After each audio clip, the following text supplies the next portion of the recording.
The Pokemon Center just sold Hidden Fates out of the time machine, and nobody's talking about this. I don't know why no one's mentioning this. It's blowing my mind right now that this isn't like all over YouTube yet. So I'm gonna talk about what is going on, because what the hell? What the hell's happening? The Pokemon Center has been selling mystery boxes. Only certain people got links, so which is its own thing. And here's someone who got Astral Radiance. A Pokemon Center Astral Radiance Elite Trainer box. Astral Radiance is going for over 200. Here's someone who got a Brilliant Stars. So that's worth $250. This person got a Shining Fates. That's sitting at 147. I don't know if there's a Pokemon Center version of this. I can't tell over here.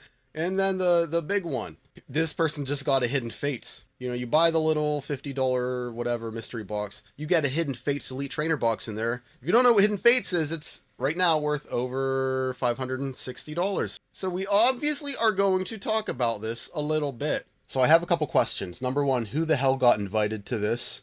Why did only certain people get the link to the purchase site? Why? Question number two, why the hell is Pokemon Center getting rid of their Hidden Fates Elite Trainer boxes right now?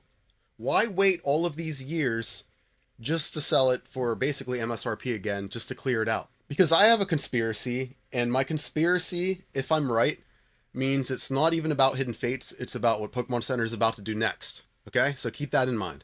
Jesse always has a conspiracy. By the way, if you don't know who I am, my name's Jesse. I own Happy Tiger Gaming, where I sell trading cards.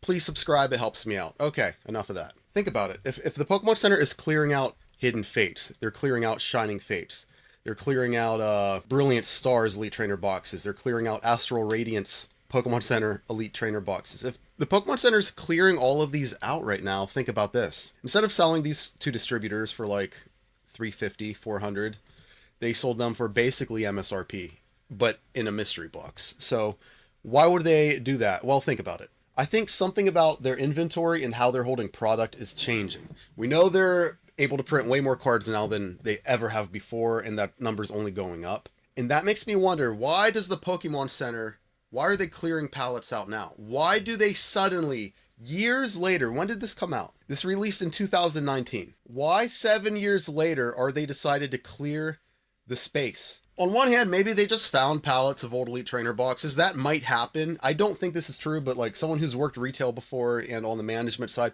we lose pallets of product all the time. It just happens. So maybe that happened, but I kind of doubt that. I think something about their inventory requirements might be changing here. Like this was sitting somewhere and they decided it couldn't sit there anymore. For them to decide that now is the time to sell Hidden Fates, I think they're really worried about warehouse space, filling up distribution space. I really wonder what's going on, man. Like, where on earth was Hidden Fates sitting where no one touched it? And they didn't even choose to discount Hidden Fates just by selling it. They purposely chose to disguise it as like mystery boxes or whatever they call it. And this makes me wonder a bigger question. What the hell else is in that warehouse, dude? If they had just had Hidden Fates sitting around, what the hell else is there? How old is the backlog of products that they were keeping some of? Do they have stuff from 2011 just chilling? But also, I wonder if, so Pokemon Center has had a historic problem of FedEx employees stealing their stuff. This stuff gets stolen all the time, and there's no resolution half the time. It just is what it is. It's documented.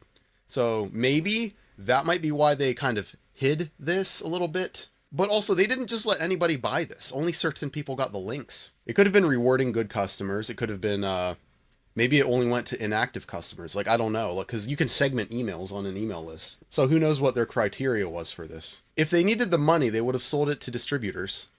I think it genuinely is more they needed the space than anything. Most people don't clean out their garage when they're broke. I'm not going to clean this room because I'm broke. I'm going to clean this room because I need more space to do this Hobbit release. Actually, that's a lie. I got completely cooked on the allocations, but that's another story. If Hidden Fates is still for sale, how much exists? Where are they storing it? Like, what warehouse? Do they have pallets of old Elite Trainer boxes on some dusty shelf way up? Some dusty shelf they never go to. But I have a conspiracy, like I said. So why are they suddenly clearing out space? So first of all, I don't know. This is a guess. I don't know the truth. To sell this after 7 years because the warehouse spacing is so important to them, I really think there's some operation they're doing where they are clearing the hell out of all of the space that they can to prep for all of the product that's suddenly going to be printed. So I believe in the theory of constraints in business, and I think Pokemon, the constraint was we can't print enough cards to meet demand. We all know that was true. Well, now, because of the new printing facilities, they're already, according to rumors, they're already letting like Hasbro borrow their printing facility to print Magic. So, which means like part of it's already up and running if that conspiracy's true. So supposedly, if they've solved this issue of we can't print enough cards, the new bottleneck in their business is the space we're going to store it in before we sell it to distro. For them to suddenly be clearing out their warehouses to the point where they're like losing money doing this. It's insane. They could be making so much more money, but they just want the space. They're completely focused on that bottleneck of we got to get things right because a lot of stuff's coming in, especially knowing that Pokemon generally print stuff, what, 6, 7, 8, 9 months ahead of time. So while we're looking at the 30th anniversary, they're currently printing stuff, whatever set they have coming in 9 months, that's what they're printing right now. Now, there were rumors they weren't printing that far ahead, and maybe they're printing like Destined Rivals and stuff. You know, all the reprints. Who knows? Let's look at the 3 month, right? This is the math of it. In 3 months, it went from $544 to $556. If you want to talk about making money, why don't they just hold it forever? From $544 to $556. That's a $12 gain in 3 months. Basically, they can make more than $12 per unit instead of holding this and letting it appreciate by having a new Elite Trainer box and just selling it to distro. Selling the new boxes makes them more than that within 3 months. That's like how the math of it works. So like as a business, it's almost always better to burn and churn, as they call it. If you're a sealed investor, it's better to hold because there's no risk, man. Like you're just holding it. You're not doing anything. You're not shipping. No one's going to try to scam you. But as a business, like something sitting there, it doesn't make as much money as you think it is. It really doesn't. If you look at 6 months, like 441 to 556, there are going to be like units of time like that where it's huge. That's like $110 in 6 months. But even then, $110 in 6 months, that's like 3 sets worth. So an Elite Trainer box being flipped 3 times to distro is going to make them more than that. You know, a pallet of Hidden Fates appreciating, just them getting money immediately and them using that money to make more money and flipping it 3 times in the meantime, it's way better for them to just get rid of it. Although they probably should have sold it to distro. I really think they should have sold it to distro for like $400 or something. And then distro would have sold it for $450 or $500 for stores, and then people would have seen the store selling it for near market and they would have been complaining that we're scalpers. But there might be a nasty consequence to the sealed investors here that I just realized. The Pokemon philosophy is we want people to actually be able to buy the cards. And that's been true for players. Again, the most competitive deck right now is like $50. But like the investors have to think like Pokemon held this for years and never said anything. Who knows what else they'll randomly hold in the future? You're holding it, and then all of a sudden they can dump the supply and potentially crash the market. Now, they're not crashing the Hidden Fates market, I promise you that. But it's something they might be able to do. But if my conspiracy is true, that does mean that Pokemon is about to start printing a lot more cards. Which leads me to my final thought. Please subscribe. Okay, now my actual final thought. If Pokemon actually does fix the supply problem, it is going to show these new pop-up Pokemon stores, online sellers, basement dweebs like me.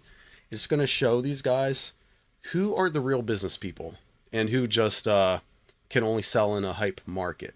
I don't want to say scalpers, but there's like a lot of people who are cosplaying business people, you know, and maybe it looks like I'm one of them. I get that. Once there's a bear market, we always see the same thing. All of a sudden, 50% of the stores vanish. They stop posting on YouTube. They stop uploading on their store. The website all of a sudden isn't up anymore, and they just vanish because now they're selling Labubus or whatever happens to be hot.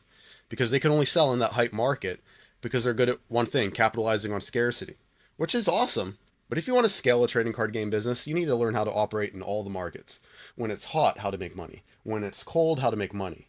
You can't just make money in Pokemon. How do you make money in Pokemon, Yu-Gi-Oh, Magic the Gathering? You know, how do you make money selling The Hobbit? All that stuff. I don't know. You have to be able to get really good at this if you want to do it long term. Otherwise, it's just a moment in the sun for you. And I guess that's fine for some people, but some of us want to build something meaningful.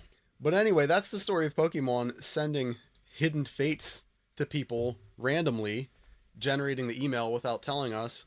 And listen, If you like this video, please subscribe to me, okay? I'm not, it's a fun channel to watch. Maybe you should subscribe. If you like the video, maybe subscribe to it. I don't know.